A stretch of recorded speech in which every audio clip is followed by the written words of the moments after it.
बिस्मिल्लाहिर्रहमानिर्रहीम। अस्सलाम वालेकुम। इहदिनस सिरातल मुस्तक़ीम।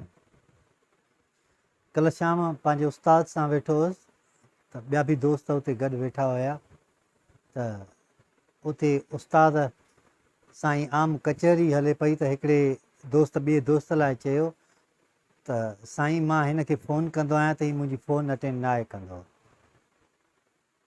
जॾहिं बि फ़ोन कयांसि थो मुंहिंजी फ़ोन अटेंड नथो करे, वरी ॿीहर कयां थो त बि फ़ोन अटेंड नथो करे, टीहर हिकिड़े चकर त मूं 5-6 चकर फ़ोन कई पर हुन मुंहिंजी अटेंड न कई। त उस्ताद हुनखे चयो त इहा हदीस या क़ुर शरीफ़ में आयल आहे त जेकॾहिं तव्हां कंहिं सां मिलणु वञो था, हिकिड़ो दफ़ो तव्हां दरवाज़ो खड़कायो था ऐं जेकॾहिं हू दरवाज़ो खोले थो त सुठो आहे, जेकॾहिं ॿीहर खड़कायो था हू दरवाज़ो नथो खोले, टीहर खड़कायो था हू दरवाज़ो त बि नथो खोले त उन जो तव्हां दिलि में ॻाल्हि न करे उतां वापसि हलिया वञो। बिल्कुलु ईअं ई जेकॾहिं हू तव्हांखे चए थो त मां अॼु मुलाक़ात न कंदुसि त तव्हां हुन ते कावड़ या गुस्से करण खां बजाए उतां गुज़रिया हलिया वञो। जेकॾहिं उहा पुराणे दौर वारी ॻाल्हि हाणे हिन मोबाइल ते रखी वञे त बिल्कुलु साॻी थी बीहे। त जेकॾहिं तव्हांखे को माण्हू फ़ोन करे थो या तव्हां कंहिंखे फ़ोन कयो था ऐं उहो फ़ोन अटेंड नथो करे त तव्हांखे दरगुज़र करणु घुरिजे, छो जो उहो दर जंहिं तां गुज़र हूंदो आहे उहो दर हमेशह क़ाइमु रहंदो आहे ऐं उन ई गुज़र जे करे माण्हूअ में केतिरियूं नेकियूं पैदा थींदियूं आहिनि। उस्ताद हुनखे सम्झायो त हू जेको दोस्त हुयो असांजो उहो ख़ामोश थी वियो। त उस्ताद चयो त हिकिड़े दफ़े मुंहिंजी ट्रांसफ़र थी वई कंहिं हिकिड़ी जॻह ते, उते ईअं बरसातुनि जी मौसम हुई त 2 ॻोठाणा पाण में अटकी पिया। हिकिड़े ॻोठ जेको घरु हुयो माण्हूअ जो उहो थोरो अंदरि हुयो ऐं ॿियो जेको घरु हुयो उहो ॿाहिरि हुयो। त उन जेको घरु अंदरि हुयो उन में पाणी घटि थी वियो ऐं उहो नेकर करण जे लाइ ॿाहिरें घर जेको हुयो उन खे चए पियो त उहो वरी उनखे पाणी कढणु न पियो। छो? चई त मुंहिंजी दीवार किरी पवंदी। त उस्ताद हुनखे चयो त तूं पाणी कढणु ॾिएसि ऐं जेकॾहिं उन पाणी कढण जे दौरान तुंहिंजी दीवार किरी थी पए त अधु ख़र्चो हीउ जंहिंजे घर जो पाणी ॿाहिरि निकिरे थो उहो ॾींदो। पाणी त साइड कयूं गुज़रे पियो वञे नालीअ मां त न उनजी दीवार किरी न ई जेको आहे सो हुनजे घर वारे खे नुक़सानु पियो जंहिंजे घर में पाणी हुयो। जॾहिं तव्हां कंहिंखे रस्तो ॾींदा आहियो ऐं उहो उतां गुज़रणु शुरू कंदो आहे त तव्हांजी नेकियुनि में इज़ाफ़ो थींदो आहे, तव्हांखे कामयाबी मिलंदी आहे। दरगुज़र हर मौक़े ते करणु हिकु बहितरीनु अमल आहे। दरगुज़र करण वारो माण्हू कॾहिं बि उदास नथो थिए, दरगुज़र करण वारो माण्हू कॾहिं बि मायूस न आहे थींदो, दरगुज़र करण वारो माण्हू कॾहिं बि दिलि ते ॻाल्हि न आहे खणंदो, दरगुज़र करण वारो माण्हू हमेशह ॿियनि खे रस्तो ॾींदो आहे ऐं उहे उतां गुज़रिया वेंदा आहिनि। दरगुज़र कंदड़ माण्हू कॾहिं बि कंहिंखे तकलीफ़ न ॾींदो आहे। दरगुज़र कंदड़ माण्हू सुकून जी निंड सुम्हंदो आहे। दरगुज़र कंदड़ माण्हू हर उहा शइ हासिलु करे वेंदो आहे जेका हुनजे नसीब में हूंदी आहे। जेकॾहिं को माण्हू कंहिंजी रस्ता रोक कंदो आहे त कुदरत वारो कंहिं ॿिए तरीक़े सां उनजो रस्तो रोके छॾींदो आहे। तव्हां असांजे रिज़्क़ में को न को फ़र्क़ु ज़रूरु पवंदो आहे। हिकिड़ो माण्हू हुयो, उहो छा कंदो हुयो त जॾहिं रोज़ानो सुबुह सां निकिरंदो त रेड़ो कायूं ऐं वञी विच बाज़ार में बीह रहंदो। पोइ ॾिसंदो हुतां जेको अॿोझ माण्हू गुज़रंदो, सादो माण्हू, ग़रीब माण्हू जंहिंखे पैसा वग़ैरह न हूंदा हुया त हीउ उनखे सॾु करे ऐं पंहिंजी मर्ज़ीअ ते हुनखे चवंदो तूं हितां सूफ़ खण ऐं हू खाई हली वेंदो। त उस्ताद चयो त मां उते बीठो हुउसि थियो त हिकिड़े ॾींहुं त हिकिड़ी पोड़ी औरत आई त उन फ्रूट वारे खां पुछियईं त हिन जो अघु केतिरो आहे त हुन उनजो अघु अध खां बि घटि ॿुधायो। त उस्ताद हुन खां पुछियो त हुन जेको गाॾे वारो उन चयसि त मां तव्हांखे साईं पोइ जवाबु ॾियां थो।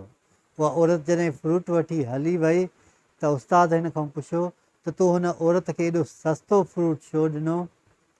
त उन उस्ताद चयो त हीअ जेका औरत आहे ॾाढी ग़रीब आहे, एॾी हिन में इज़त नफ़्स आहे जो कंहिंखां पुछंदी न आहे, न कंहिंखां पिनंदी आहे, न कंहिंखां ख़ैरु वठंदी आहे। हिन जा नंढड़ा पोटा आहिनि, हीउ समूरो फ्रूट उन्हनि खे ॾींदी आहे ऐं क़िस्मत सां हिते फ्रूट वठणु ईंदी आहे। त जेको माण्हू ख़ैरात करे थो ऐं ॿियनि ॻाल्हियुनि मामलात खे दरगुज़र कंदो हले थो त उहो ज़िंदगीअ में सुठी मोड़ ते जॻह ते पहुचंदो आहे। ॿ भाइर हुया, दुकान ते गॾु कमु कंदा हुया। त जॾहिं उहे दुकान ते वेठा हुया त उन्हनि जो पाण में दुकान ते कंहिं मामले में झेड़ो थी पियो त हिकिड़ो भाउ उतां उथी बाज़ार मां गुज़रंदो ॿाहिरि वञी हिकिड़ी वॾी लान ते बेंच पई, उते बेंच ते वेही रहियो। उतां हिकिड़ो ग़रीब छोकिरो गुज़रियो। उन ग़रीब छोकिरे उन जे भाउ खे ॾिसी मुस्कुरायो ऐं मुस्कुराए उतां गुज़री वियो। त उन भाउ जेको कावड़ियल हुयो उन खे अहसासु थियो त शायदि मां पंहिंजे भाउ सां ग़लति विड़ी आयो आहियां। त हुन ओॾीमहिल ई पंहिंजे भाउ खे मोबाइल ते मैसेज कयो त भाउ मूंखां ग़लती थी वई आहे, मूंखे माफ़ु कयो। त हुनजो भाउ जेको दुकान ते बीठो उहो पिणु परेशान हुयो। त उन छा कयो, जेको उनजो नौकर हुयो उन खे 1000 पंहिंजो ख़र्ची ॾिनई। नौकर जंहिं महिल शाम जो वक़्तु थियो निकितो ॿाहिरि त हिकिड़ी पोड़ी औरत वेठी हुई थी। उन पोड़ी औरत खे 500 ॾेई ऐं ॿिया पैसा हू पंहिंजे घर खईं हले वियो। पोड़ी औरत उतां उथी उहो जेको गाॾे वारो हुयो उन खां कुझु सूफ़ ऐं ॿियो मेवो वरितईं ऐं बाज़ार मां हिकिड़ी चपल वरितईं। उहा चपल वठी ऐं पंहिंजे घर वई। घर जो वई त घड़ी खनि खां पोइ उहो ई छोकिरो जेको ॿाहिरि हुन पंहिंजे भाउ खे जेको कावड़ियल हुयो नौजवान उन खे ॾिसी मुस्कुरायो हुयो, उहो छोकिरो अंदरि दाख़िलु थियो। पंहिंजी ॾाॾीअ खे ॾिसी ख़ुशि थियो।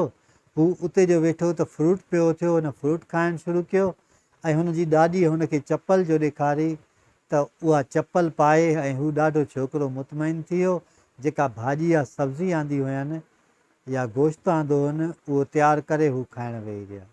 जॾहिं न असां कंहिं बि मामलात खे दरगुज़र कंदा आहियूं, कंहिंखे नेकीअ जी राह ॿुधाईंदा आहियूं त अंदरूनी तौर ते असांखे सुकून त मिलंदो आहे, पर असांजी औलाद मां बि ॿियनि खे अहिड़ो को माण्हू ज़रूरु मिलंदो आहे जेको उन्हनि खे बि नेकीअ जी राह ते आणींदो आहे। दरगुज़र कंदड़ माण्हू हिकु अहिड़ो रस्तो आहे जेको नसुलनि ताईं उनजो असरु क़ाइमु रहंदो आहे। अलामा इक़बाल जी माउ जॾहिं अलामा इक़बाल ॼाओ हुयो त उनजी माउ अहिड़ो कमु कयो जो पंहिंजे मुड़ुस खे चयईं, अलामा इक़बाल जे पीउ खे, त मूंखे जेके हुन जूं वालियूं हुयूं या को सामान हुयुसि उहो खपाए हिकिड़ी ॿकरी आणे ॾे त मां उन जो खीरु पंहिंजे ॿारनि खे पीआरींदसि, पंहिंजे पुट खे पीआरींदसि। त अलामा इक़बाल जे पीउ चयो त मां कमाए जो ईंदो आहियां, उहो तूं पंहिंजे पुट खे या पंहिंजे ॿारनि खे पीआर। त उन औरत चयो त न, मां हिन खे हक़ हलाल जी कमाई खाराइणु चाहियां थी। ऐं सॼी उमिरि अलामा इक़बाल खे जेसिताईं वॾिड़ो थियो त उहा औरत जेका अलामा इक़बाल जी माउ हुई उन मां ई हुनखे खीरु ॾुई ऐं पीआरींदी हुई। ऐं हक़ हलाल जो असरु इहो थियो जो अलामा इक़बाल पंहिंजो छाप तारीख़ ते छॾे वियो ऐं अॼु ताईं शाइर मशरिक़ सॾिजे थो पियो। हुनजो फ़लसफ़ो एॾो प्यारो ऐं वणंदड़ आहे ऐं एॾो गहराईअ में चयलु आहे जो उन एतिरो त नवनि नसुलनि ते असरु छॾियो आहे जो उनखे छा चइजे। उन नवां ख़्वाब ॾेखारिया ऐं जेको दरगुज़र कंदड़ माण्हू हूंदो आहे उहो बि नवां ख़्वाब ॾेखारींदो आहे। जेको दरगुज़र कंदड़ माण्हू हूंदो आहे उन में इंसानियत हूंदी आहे। जेको दरगुज़र कंदड़ माण्हू हूंदो आहे उनखे हर कैफ़ियत जी ख़बर हूंदी आहे। जेको दरगुज़र कंदड़ माण्हू हूंदो आहे उहो ज़ुबान तां लफ़्ज़ ॿुधण खां सवाइ अखियुनि मां अंदाज़ो हणी वेंदो आहे त हिन माण्हूअ खे कहिड़ी शइ जी ज़रूरत आहे। दरगुज़र कंदड़ माण्हू ज़िंदगीअ में कॾहिं बि मुंझारे जो शिकार नथो थिए। तव्हां बि अहिड़ो दर ठाहियो जंहिं तां जेकॾहिं को ग़लती थो करे त बि उनजो गुज़र हुजे। अहिड़ो दर ठाहियो जेकॾहिं को माण्हू कोताही थो करे त बि उनजो गुज़र हुजे। जेकॾहिं को ग़रीब आहे त बि उनजो उन दरवाज़े मां गुज़र हुजे ऐं उनजो अजुरु तव्हांखे मिलंदो ऐं उनजो सवाबु तव्हांखे मिलंदो ऐं तव्हांजा रस्ता बि खोलिया वेंदा, तव्हांजा मुंझारा बि ख़तमु कया वेंदा, तव्हांजी बेसुकूनी बि बंदि थी वेंदी, तव्हांखे सुकूनु मिली वेंदो, तव्हां जूं तकलीफ़ूं दूरि थी वेंदियूं, तव्हां जूं ॾुखियाइयूं ख़तमु थी वेंदियूं, तव्हांखे आसानियूं मिलणु शुरू थी वेंदियूं ऐं तव्हां उन ई मंज़िल ते पहुची वेंदव जंहिं मंज़िल जी तमना तव्हांजी दिलि में आहे। अलाह साईं असां सभिनी खे सिधो रस्तो ॾेखारे ऐं सिधे रस्ते ते हलण जी तौफ़ीक़ अता फ़रमाए।